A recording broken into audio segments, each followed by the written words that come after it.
The North America legal cannabis market is expected to reach $32 billion by 2028. Unfortunately, recent cannabis stock market volatility has made it difficult for many investors to find opportunities to participate. Pure Verde Cannabis is in position to become the leader in the pharmaceutical cannabis movement through technology, innovation, and growth. As one of Oklahoma's top private label manufacturers, Pure Verde is seeking investors to help them bring their A-game business model to other states. To learn more about investing in Pure Verde, their 13 private label brands, and the advantage of being located in Oklahoma, go to pureverdecannabis.com/investors. This is not financial advice, so before making any investment purchase, we strongly recommend that you consult with your financial or investment advisor.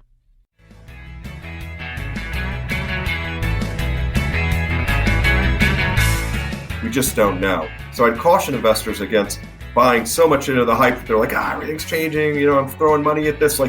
But you are going to have to see and determine when is the point where you really think things are going to change federally and those big investment opportunities that are going to come. A lot of people have felt that's been over the last couple of years they've invested.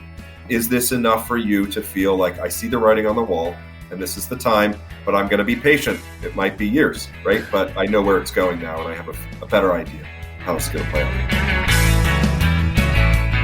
From the PodConx studios, high in the Rockies at the beautiful Beaver Creek Resort, it's the Raising Cannabis Capital Show. Today at MJ Bulls, we are continuing the 5th annual Cannabis Investor Series sponsored by PodConx, the cannabis industry's exclusive network of cannabis podcasts that actually allows cannabis companies to advertise. Go to podconx.com to connect to more cannabis listeners. On today's show, we're joined by Chris Walsh, the CEO of mjbiz, the industry's premier media company, and the producer of the industry's annual convention, mjbiz-con, coming up November 15th through the 18th in Las Vegas. Chris, welcome to the show. Hey, thanks for having me on. Well, I'm glad that you were able to, I know how busy you are, so I'm glad that you're able to jump on. As the CEO of the industry's largest media company, your approach is somewhat rare in that you're usually very measured and seem to avoid hype, which is why I thought you'd be the perfect person to discuss President Biden's recent pardoning of all the federal cannabis prisoners. Chris, immediately after the announcement, we saw a big jump in the public markets. Should investors look at this news as legitimate sign, or is this just another overhyped gesture? Well, you prefaced it well in that I typically am more skeptical, as a journalist back in the day and running a media operation. I do try to temper expectations, and anyone who's been in cannabis for a year or longer knows that things don't go as planned, and a lot of the things that look positive end up on the federal level end up just kind of fizzling out. So anyways, I'm usually very, very skeptical, and I don't know what's going to happen after this, but what I will say is that I do think this was a very historic move. We've never seen a sitting president do anything like this, let alone even really address marijuana in any way that's positive or in any way at all. So I think that's when you look at the kind of history and the timeline of cannabis at the federal level, this is one of those moments where you're like, hey, that was one of the milestones. I mean, a sitting president pardoned all these people, simple marijuana possession, urged governors to do it, and said they're going to aggressively look into the scheduling of marijuana. That's pretty significant to me. What it means for investors, though, wasn't surprised to see stocks rocket. They rocket on any type of little positive news, and they plunge on any type of little negative news. And then they kind of fell back to earth the next day in a lot of cases. For investors, I think it's interesting because depending on where you sit, if you are taking a strategic look at this industry, this might be enough for you to say, okay, I see where this is going, and we're going to see change at some point. And maybe it's not for 6 months, maybe it's not for 2 years, but you know what? I'm going to make my bets now rather than wait on the sidelines. This might be that indication of looking out over the mid to long term that opens the door for you to say, I'm going to get involved now, or I'm going to put more money into cannabis. Talking about where this is going, I mean, ultimately, making this legal federally would be the goal. For everything to go perfectly, from this point forward, what are the next steps that should happen or that need to occur? Well, things definitely won't go perfectly. And again, you got to look at this as a long-term play if you're an investor. I wouldn't buy into the immediate hype. State governors, which we've already seen indications of, will take this seriously and re-examine their laws when it comes to possession of marijuana.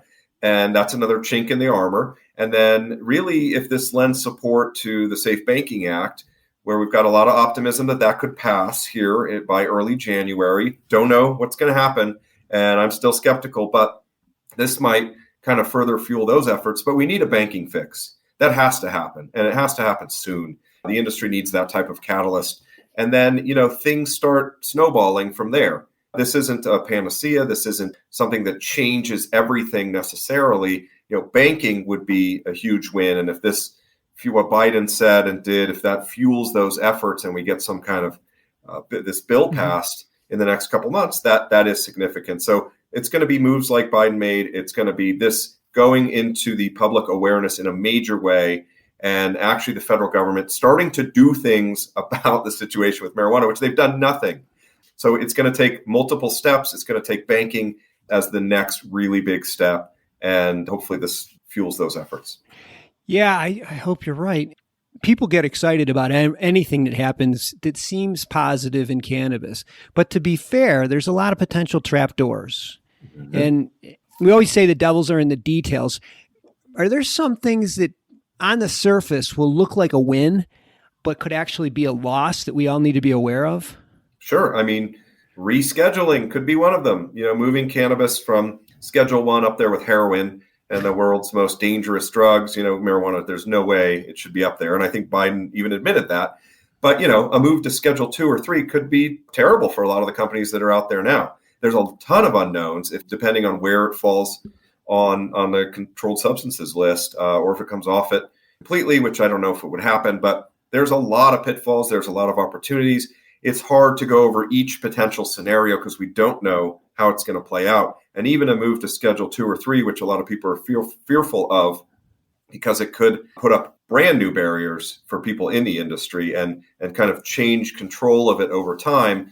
We don't know how that would play out. The genie's out of the bottle with marijuana legalization, and to all of a sudden say, it's Schedule 2, so it has to follow all these pharmaceutical type rules and regulations like that. That wouldn't work either right now. You can't just kind of stop the industry and pause and rethink it.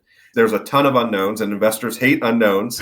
You got to make a gamble at some point, and this might be enough for people. And again, maybe nothing comes of this. Maybe really this is it, and then everything fizzles out. But when you look at the grand scheme of things, it's moments like this. It's a bill being debated in a committee for the first time. It's the House taking up something for the first time. It's getting something in front of the Senate for the first time. They all collectively come together over time to change things. And this is part of that bigger picture. Yeah, it's like Colorado or Washington legalization or the Cole memorandum. It's just like one thing on top of the other. And there's a lot of small gains, but no gigantic ones. Let's switch gears for a second. Over the last, say, 12 months, maybe even 18 months, the investment dollars for cannabis companies that are raising money has really, really dried up. Are you starting to see any signs where this flow may be actually starting to come back?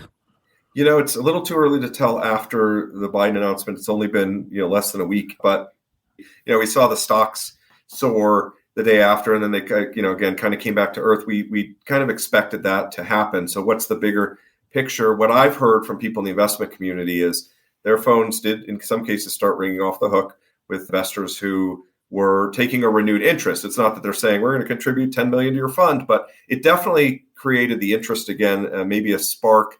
And it's too early to say if this will translate into anything tangible. So I'm still skeptical about the immediate impact of this and what the immediate impact is on the industry. On the people that are pardoned, that's a huge impact, right? And if this spreads to other states through governors, that's a great impact. But on the industry itself, we just don't know. So I'd caution investors against buying so much into the hype that they're like, everything's changing. I'm throwing money at this. Like, you can't all of a sudden revert to the year 2000 and the tech boom, right? Right. Copy with your strategies. But you are going to have to see and determine when is the point where you really think things are going to change federally and those big investment opportunities that are going to come. A lot of people felt that's been over the last couple of years they've invested. Is this enough for you to feel like I see the writing on the wall and this is the time but I'm going to be patient. It might be years, right? But I know where it's going now, and I have a better idea how it's going to play out. Cannabis is changing fast, so you don't have time to waste. MJBizCon gives you the tools and the connections that you need to survive and thrive in 2023 and beyond. Join us in Vegas, November 15th through the 18th, and you'll find 35,000 power players in cannabis, 1,400 vendors who will fuel your growth, and fact-based insight on election results, growth projections, regulatory reform, and business management. It's your one real shot to gain a competitive edge in cannabis. So you get your tickets today at mjbiz-con.com and get 10% off using promo code PODCAST. That's mjbiz-con.com, promo code PODCAST, and we will see you there. Well, let's jump ahead. You're the proverbial canary in the coal mine right now with the upcoming convention. You were expecting 35,000 attendees, 1,400 exhibitors. Did you see any unexpected bumps since this announcement came in? Like more people interested that you weren't really expecting to happen over those last few days? Yeah, I think we would really see the impact as we get closer. The cannabis crowd is really late to the party. We get a lot of attendees that register the day it starts, right? They just show up and say, I want to get in. So yeah, we saw more interest on our social, to our stories. Like it was a big deal for the industry. There is skepticism. I don't want to overlook that and just say everything's great and awesome and rosy. Some people feel this was nothing. It wasn't enough. But the industry, if you read and hear what people are saying in it, there's a lot of people who feel like I do, could be wrong, that this was a big enough deal. So yeah, we're seeing increased interest on our, to coming to the conference, to exhibiting at it. And we'll see if that holds based on this news. But there's a whole new thing to talk about now at mjbizcon, and having discussions like this. What does it mean? What should I do from a business or investing standpoint? Should I do anything? Like, does this change anything? And also kind of how do I get through this kind of growing pain period for the industry? Those are going to be big topics, and the election, of course, and the 5 ballot measures that and likely will continue to fuel this industry forward. Did you have to change some of your conference sessions to account for this? We've been doing this for so long. We always leave little holes and we leave leeway, because I can't tell you how many times, like even a week before the show, something major has happened in the past, especially when we're right near the election, right? And then you had like recreational cannabis pass and some, in the first states, and there's always something. So we're pretty good at being able to pivot. So yeah, we have ways to work this in a prominent way because we know it's going to be a big topic. That's great. Well, we're going to have links to MJBiz in the show notes. So if you're thinking about registering, the convention's November 15th through the 18th in Las Vegas. And as a special gift to our listeners, Chris has offered 10% off if you use promo code PODCAST when your registration. So go to MJBiz, click the link in our show notes, use podcast to register, and we'll see you in Las Vegas. Chris, thanks for doing this. I appreciate you being on the show today. Thanks for having me on. Always an interesting time in cannabis.